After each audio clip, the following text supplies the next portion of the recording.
আসসালামু আলাইকুম। এই খবরটা বেশ ইন্টারেস্টিং।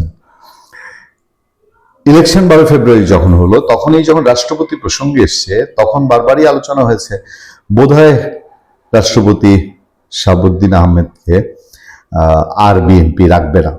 এটা ওই বৈষম্য বিরোধীদের চাপে, এনসিপির চাপে, জামাতের চাপে না। অনেকে মনে করছেন বিএনপি ক্ষমতায় আসছে, তার বহু এই পদের দাবিদার সম্মানিত হওয়ার লোক আছে, হয়তো তাদেরকে সম্মান জানাতে গিয়ে সম্মানজনকভাবেই শাহাবুদ্দিন আহমেদকে সরিয়ে দেওয়া হবে। কিন্তু বিএনপি আসার পরে যে অবমূল্যায়ন শাহাবুদ্দিন আহমেদকে ডক্টর ইউনূস করেছিল, সেই অবমূল্যায়ন থেকে রক্ষা করে তাকে মূল্যায়ন করা শুরু হয় এবং অনেকেই ভাবতে শুরু করেন যে রাষ্ট্রপতি শাহাবুদ্দিন আহমেদের মোহাম্মদ শাহাবুদ্দিনের পরবর্তী যে সময়টুকু বাকি আছে, বিএনপি হয়তো এই সময়টুকু তাকে তার দায়িত্ব পালন করতে দিবে।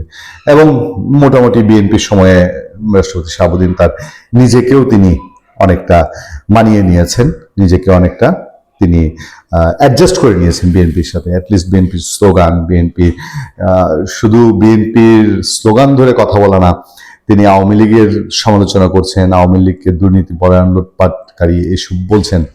ফলে অনেকটা শাহাবুদ্দিন আহমেদের ফাঁড়া কেটে গেছে, এরকমই অনেকে ভাবতে শুরু করেছে। সে সময় আমাদের সামনে একটা রিপোর্ট হচ্ছে শাহাবুদ্দিনকে আরো 1 বছর রাষ্ট্রপতি রাখতে চায় বিএনপি। যে খবরে বলা হচ্ছে রাষ্ট্রপতি মোহাম্মদ শাহাবুদ্দিনকে অন্তত আরো 1 বছর এই পদে বহাল রাখতে চায় বিএনপি। দলের একাধিক নেতার কাছ থেকে এমনটি মনোভাব পাওয়া গেছে। কারণ হিসেবে তারা বলছেন, এখনই তাকে পদচ্যুত করে নিজের কোনো লোককে রাষ্ট্রপতি বানালে সংসদের মেয়াদ এবং রাষ্ট্রপতির মেয়াদ সমান হবে। তাই আগামী সংসদ নির্বাচনের সময় রাষ্ট্রপতি পদে নিজেদের লোক থাকবে না।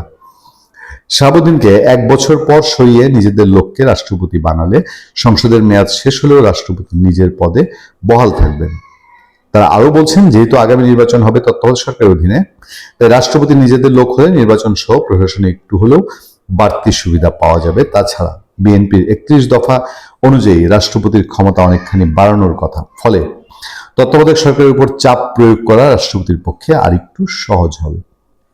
মানে ব্যাপারটা এরকম যে এবার ক্ষমতায় যেতে যেতেই পরবর্তী নির্বাচনের চিন্তা, এটা বাংলাদেশের রাজনৈতিক দলগুলোর থাকে। বাংলাদেশে 4 দলীয় জোট সরকারের সময় 2001-এ ক্ষমতায় এসে বিএনপি তত্ত্বাবধায়ক সরকারের সময় নির্বাচনে কিছুটা যেন অন্তত সুবিধা পাওয়া যায়, সেই জন্য বহু চিন্তা ভাবনা করে KM হাসানকে তারা প্রধান উপদেষ্টা করতে চেয়েছিলেন। আর আওয়ামী লীগ আসার পরে তো আর কথাই নেই। আওয়ামী লীগ পুরাই পরবর্তী নির্বাচনের বৈতরণী পার করে নিজেদের পক্ষে রেজাল্ট আনার জন্য তত্ত্বাবধায়ক সরকার ব্যবস্থাটাই বাতিল করে দেয়। যে নিজেদের অধীনে নির্বাচন, এটা বাংলাদেশে আর বলার বাকি রাখে না। এটা সবকিছু মামুর বাড়ির আবদারের মতো। তবে রাষ্ট্রপতি শাহাবুদ্দিন যদি থেকে যান আগামী কিছুদিন, তাহলে বিএনপিকে এর মধ্যে দিয়ে তাকে দিয়ে নিশ্চয়ই মোহাম্মদ শাহাবুদ্দিনকে দিয়ে অনেক কিছু করানোর আছে। বিশেষ করে পার্লামেন্টে এই জামাতে ইসলামী, এই এনসিপি এরা ইতিমধ্যে মোহাম্মদ শাহাবুদ্দিনকে ইস্যু করে বসছে। নাসিরউদ্দিন পাটোয়ারিরা তো প্রস্তাবই দিচ্ছে যে ভাই, খালি শাহাবুদ্দিনের সরাই আমাদের মানিজ্যটা বাঁচান, আপনারা দরকার হলে জোবাইদুর রহমানের রাষ্ট্রপতি বানান, দরকার হলে মির্জা ফখরুলের রাষ্ট্রপতি বানান, আমাদের আপত্তি নেই। রাষ্ট্রপতি ইস্যুটা সব দিক থেকে কেটে ইগোর ইস্যু হয়ে গেছে এর মধ্যে।